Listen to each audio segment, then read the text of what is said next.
Shalom, dear friends. Wow, it finally happened to me. You know that feeling when you're sending someone a message on WhatsApp and you're multitasking and doing so many different things at a time that by mistake you actually send the wrong person the message? It happened to me this week. Really embarrassing. I'm working on a very exciting campaign that's coming up this week. Details to follow. Where we're going to be doing tremendous campaign for Jewish life at KU. And I was reaching out to a friend who was considering supporting and being a matcher for this campaign. And after some back and forth, he said yes. So I wrote to him, I love you. But because of my rush and because of my multitasking, which is not a very good idea, I sent the I love you message to the wrong person. And that was not good, my friends. You know that feeling? You start sweating. Oh no, what am I going to do? The wrong person got the message. I'm sure it happened to you many times. It's too late. There's nothing you can do about it. Almost. The good news is that WhatsApp recently made a new feature, which is so useful and so amazing, that after you send a message, you have 7 minutes left to actually delete the message. And you have the ability to make sure that the person who you sent that message to does not have that message anymore. Wow, what a miracle. And it got me thinking, if only in life we had the ability to delete the message. How many times have you said something, done something, or engaged in a particular activity or interaction, or maybe had a negative experience that you wish you could just erase? If only life had that feature like WhatsApp, where you could just undo even after it already happened.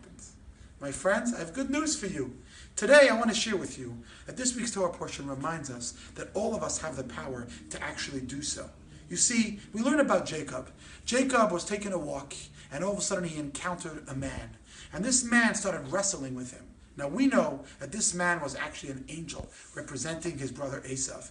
And Jacob turned to this angel, and they had a wrestling match. And ultimately, Jacob walked away with a limp and really hurt him badly.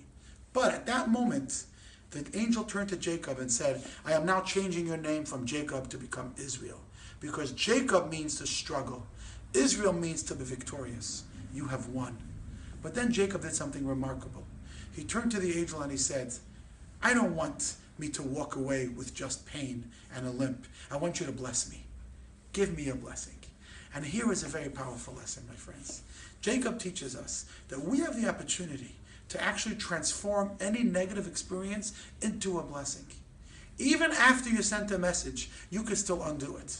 Even after you go through a period of life of bitterness, of pain, a time of conflict, a time of darkness, we actually have the ability to transform that darkness into a blessing, just like Jacob did.